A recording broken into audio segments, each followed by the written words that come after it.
The great Australian outback, vast, untouched and teeming with unique wildlife. Well, at least that's what I thought. I've just discovered a very different, very alarming Australia. Even in the most far-flung corners of our continent, our precious wildlife is disappearing. The shameful fact is we have one of the worst extinction records of any country in the world. But there is hope. I've met a remarkable bunch of conservationists, private citizens putting their own money on the line, trying to drag our most threatened species back from the edge of oblivion.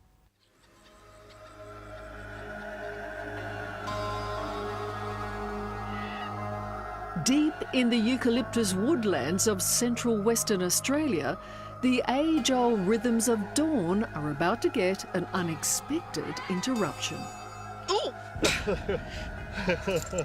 Come on, that one, that's it. Chris Darwin is an unconventional conservationist, and he's roped me into his mission to save some of Australia's most endangered species. This is not a natural state for you and me. You're an ape. What do you mean? This is absolutely natural. That's what your great-great-grandfather said, I know. Am I just disproving his theory? Chris has an impeccable environmental pedigree. He's the great-great-grandson of Charles Darwin. No. Whoa! Oh, that's better. I think I'm there. The 19th century naturalist who revolutionised science and religion with his theory of evolution. Are you going to come on with me? Come with me, Liz. Come on. Here we go. Today, we're checking on the endangered regent parrot. Chris is hoping one of its nests will be deep inside this hole. Can you hear the chicks? Yeah. You can just hear them. Well, right. And let's see what I can find. Oh, I can see some white feathers in there. Well, there's... And that is not a good sign.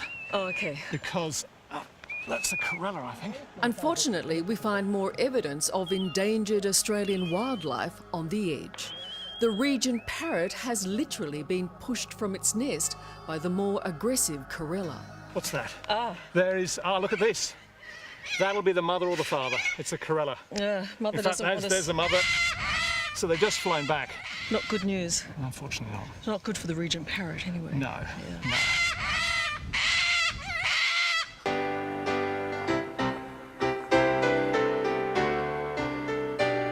Chris Darwin is certainly one of a kind. Out here in his Savile Row suit and Panama hat, he may look out of place. But this Londoner has made Australia home for a very good reason.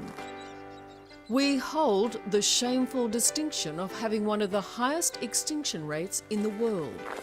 And Chris is involved in a bold new experiment in conservation, buying up vast tracts of land to create private nature reserves.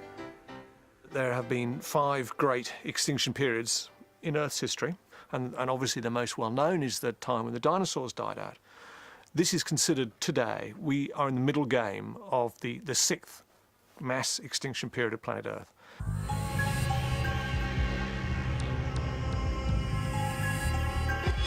In 200 years of white settlement, we've already lost half of our 40 known mammals, and scores more species are hovering on the brink. It's a depressing roll call, from the cute bilby to the mighty loggerhead turtle and the magnificent mahogany glider. We've got nowhere else in the universe to live. We live on this small, moist lump of rock spinning through the desert of space. Why would you destroy the only planet on which you can live? Is that the act of the most intelligent animal on the planet? Clearly not. Isn't it? I don't know. I don't think it is. That's why I'm here.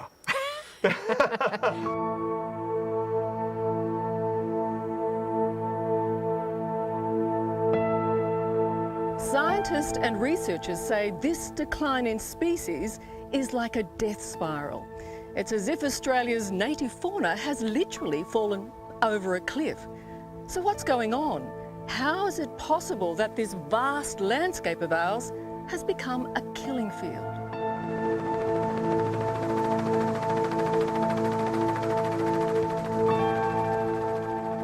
Superficially looks great, but just scratch the surface and there's a lot of things missing. Australia's top end was long regarded as a safe haven. But even up here in the Kimberley, this land that once teemed with native animals is now eerily silent. So there's a crisis. This here. Oh, there's no other way to put it. There's trouble. Yep, absolutely. For the last 5 years, ecologist Steve Murphy has been working in the Kimberley, tracking once abundant animals. That is a good animal. Look at the size of him. Mammals like the tiny but feisty pale-field rat. He's gonna. There it goes. Ooh, he's going to bite. He did bite. Man, he's got me. Uh-oh. Lean back. It's a Okay. delicate area. He's right. He's right. No, he was away from there. So once upon a time, we would see lots of these guys. So they've been in the continent, evolving to Australian conditions for well over 1 million years. So in the last, what? We've suddenly wiped them out. In the last 100 years, they've been annihilated. In the end, people would say, well, look, he's just a rat. He might look just like a rat, but he's an Australian rat, and he exists nowhere else in the world. They are what makes Australia, Australia. So he might look like a rat, but he's our rat. He is our rat. Yeah. Our most endangered species may not all be cute and cuddly, and certainly not household names, but the fact is, Australia was their only home.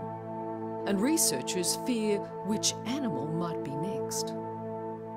It's like someone dropped a bomb in the middle of Australia, and it's still reverberating out to the coastline. It's exactly what it's like. What is going wrong? Who's creating the problem? Well, it's human impact, clearly.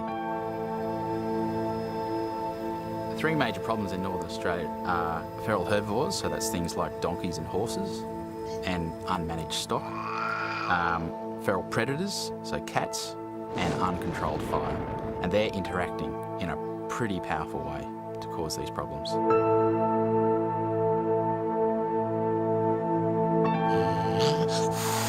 So check this out. This is the stomach contents from a cat, feral cat, that we shot just 2 days ago. And when you see the impact of just one feral cat, you understand the scale of the problem. That's a frog leg. So this is a French cat. French cat, could be. It's a grisly task, but these innards tell a tale of destruction that's repeated by an estimated 20 million feral cats across the country every day. Oh, it's a rodent. One of the native rodents. Are you surprised at what you do find inside these cats? Absolutely, yeah.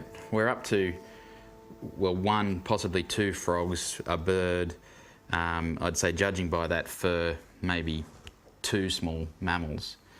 So that's 1 cat in 1 night. You know, back of the envelope calculation, magnify up, and you're talking about hundreds of millions of native animals being eaten by cats every year.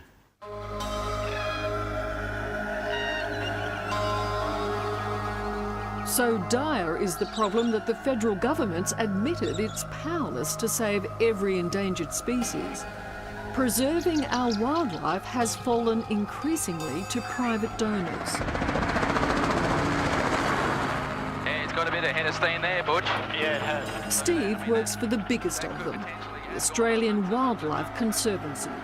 Look, I mean, imagine that, Butch. Imagine being a small mammal trying to live there. You've got no cover left whatsoever. So if there's any cat anywhere that can clear this place, it's going to have easy pickings for the next, couple of months.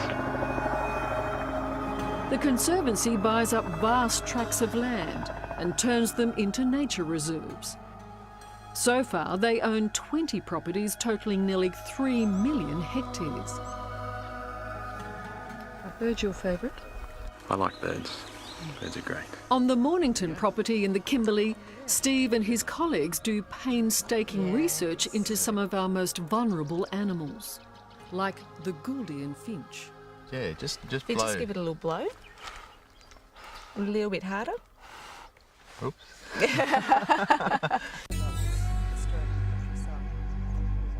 Chris Darwin is also part of this growing band of private donors, dipping into his own pockets and handing over this 68,000 hectare property to the conservation group Bush Heritage. This property cost $4.37 per hectare. You know, you can't get a cup of coffee and a muffin for $4.37. His enthusiasm for nature's great wonders is boundless. Whether it's counting the rare Acacia cerastus plant, Oh, wait a second. What's this? Here we are. Here is one coming up. all remaining 500 of them, So we've now got 502. God, they're everywhere. They're swarming. They're not endangered anymore. they're a pest. I've got him. Or trapping that most unappealing of creepy crawlies, the scorpion. I actually think he's actually handleable. I think you could do it. I'm not. No. Good try. No, okay. Come on, oh, his stinger's just moved. Yeah, Come on, back in, drop back him in. Drop him in. I'm just going to move. I don't want to get him angry. Well, There we are. Come on, back. Whoop. There we are. for Chris Darwin, preventing another great extinction is personal. Basically, we have inside us all, we have a destructive nature, and we also have a nurturing nature. But we can all make a difference. We can all make a difference, and We should. we should. I think. Well, you know, I mean, I'm not perfect, but I'm getting better. But I can tell you, this is the best thing I've ever done in my life. But every species has its own distinct threats and challenges. They're an animal that's living on the edge when it comes to climate. So Tonight, Chris and scientist Nick Dunlop are monitoring the lesser long-eared bat. Oh, look at those gnashes. Have you been bitten ever, Nick? oh, have I been bitten ever? I've lost count. Mate. Lost count. These bats are so dependent on stable temperatures to survive that Nick believes they'll be a good indicator of what climate change will mean for biodiversity. And how soon will you know? Well, It's a long term. It's long term. We might see measurable changes in a decade or so, but I'm used to that. I've stayed there 30 years. You've got to be in this game for the long haul. If you went 20 million years into the future, you will see, if we keep going as we're going, you will see a train wreck in the fossil record. And we are causing it every day.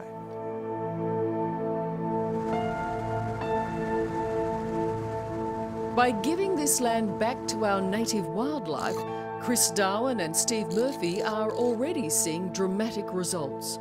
But they fear there's still much work to be done if we're to reverse this crisis of our own making. When I wake up in the morning, I feel like there's a big job to be done. I love wildlife, I care about it a lot, and the fact that I will never be able to see a lesser bilby keeps me awake at night, you know. So Really? the fact it does, it honestly does, and the fact that it's happening right now on our watch in Northern Australia, it's chilling in a way.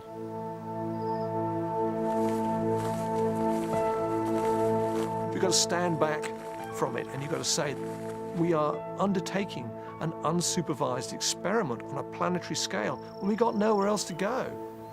Why don't we just stop now? Why don't we just say, we know we need the planet. It's not a big problem. Let's stop now. Let's stop the destruction.